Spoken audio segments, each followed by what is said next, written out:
కుమారి పదమ్మా.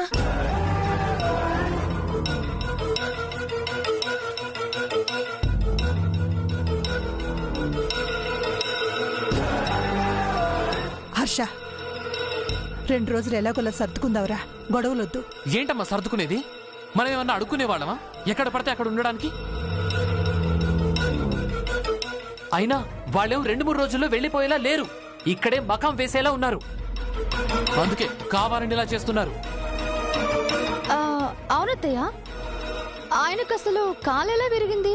కట్టిన డబ్బులు తీసుకురావడానికి బ్యాంక్ అని బయలుదేరారు, కాలు జారి పడిపోయారంటమ్మా.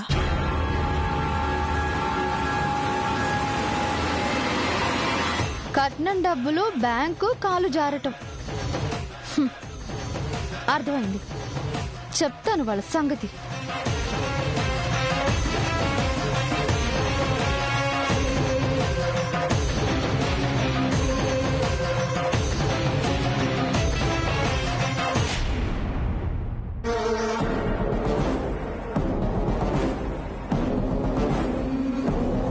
నమస్కారం రాజేంద్ర ప్రసాద్ గారు.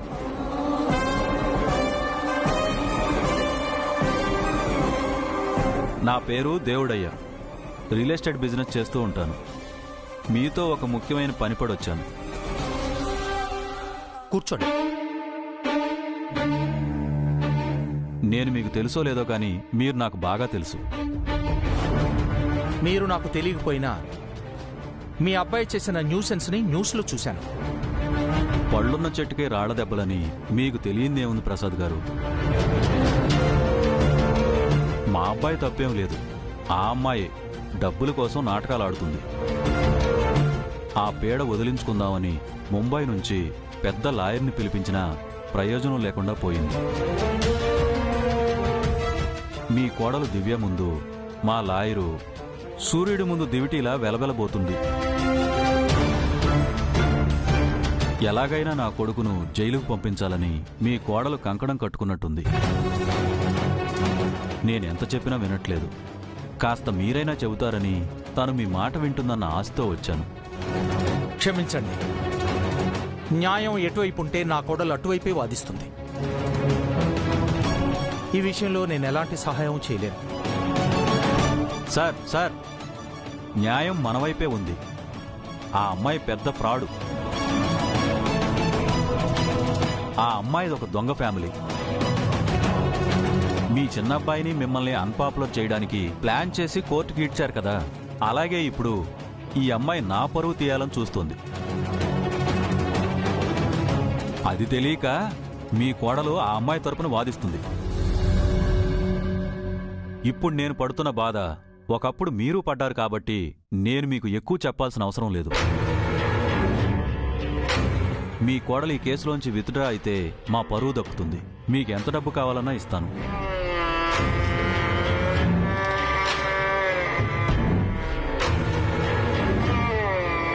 మా కోడల్ని వాదించొద్దు అని మేము చెప్పలేం గాని మీ తరపున ఈయన వాదించి గెలిపిస్తారు అని చెప్పగలను. భువనా. అవును ప్రసాద్, నువ్వు దివ్యకి వ్యతిరేకంగా వాదించి ఈ కేసు గెలవాలి. ఇది ఇంకా బాగుంది మేడం. మీరు కోరినంత ఫీజు ఇవ్వడానికి నేను రెడీగా ఉన్నాను. మీకెంత కావాలో చెప్పండి. అది కాదండి, నేనెలా. ఇంకేం మాట్లాడకు ప్రసాద్. ఆ గురవయ్య ఫ్యామిలీ వల్ల మనం ఎంత సఫర్ అయ్యామో పాపం ఈ దేవుడయ్య కూడా అంతే బాధపడుతున్నాడు. ఇతనికి న్యాయం చేయి. ఇదిగోండి, మీరు ఈ కేసు వాదిస్తున్నారు, నన్ను గెలిపిస్తున్నారు, అంతే.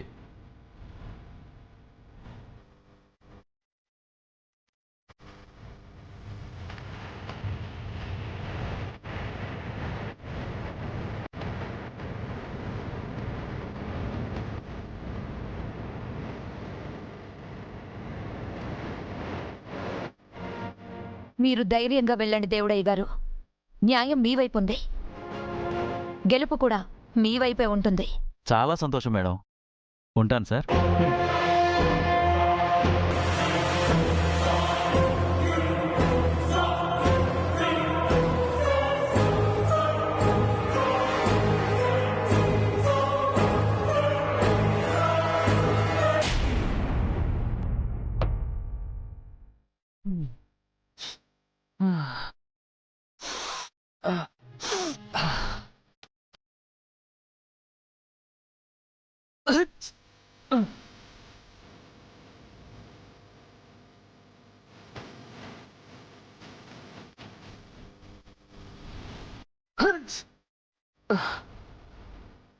ఏమైంది హర్ష డాడీ?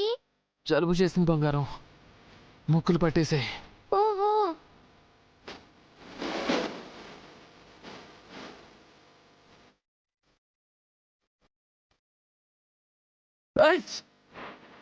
ఇంతలా బాధపడే బదులు బాంబు రాసుకోవచ్చు కదా. ఇదిగోండి.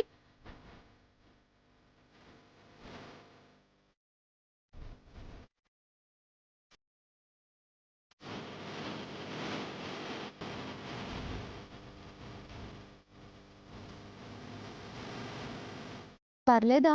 ఇప్పుడు ఎలా ఉంది? కాస్త బెటర్ అండి. ఓకే. ఆ, షర్ట్ విప్పండి. ఎందుకండి? ఛాతి మీద వెపరప్ బాంబు రాస్తే ఇంకా రిలీఫ్ గా ఉంటుంది. వద్దండి. డాడీ ఆ, మీకు జలుబు తగ్గాలా లేదా? తగ్గాలి బంగారం. మరైతే మమ్మీ చెప్పినట్టు చొక్కా తీసేయ్. ఆ? ఆ, వద్దు బంగారం. విప్పుతారా లేదా?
ఇప్పుడు మీకు ఎలా ఉందండి?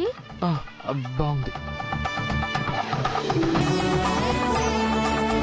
హర్ష, అమ్మా, ఆవిరి పట్టుకుంటే జలుబు తొందరగా తగ్గిపోతుంది. ఆవిరి పట్టడమా? ఒరే, వేణీళ్ళు కూడా రెడీగా ఉన్నాయిరా. అమ్మో, వేణీళ్ళ కాపడమా? నా వల్ల కాదు. అరే ఆగండి. పోనీ ఆవిరి పట్టద్దు, మీకు మిరియాల కషాయం చేసిస్తాము. మిరియాల కషాయమా? ఆవిరంటే ఏదో మేనేజ్ చేయొచ్చండి. మిరియాల కషాయం నా వల్ల కాదు. వామ్మో. ఆగండి. హర్ష డాడీ, మీరు కషాయం తాగాల్సిందే. తాగాల్సిందే. తాగాలి.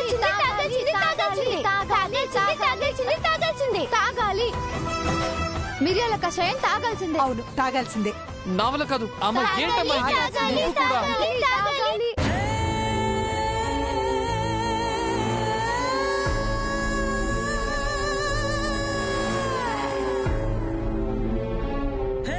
ఆగండి. విడిచిన బట్టలు ఎక్కడ వేసి వెళ్తున్నారేంటి? మా ఆయన ఇప్పుడే బట్టలు మార్చుకున్నారు.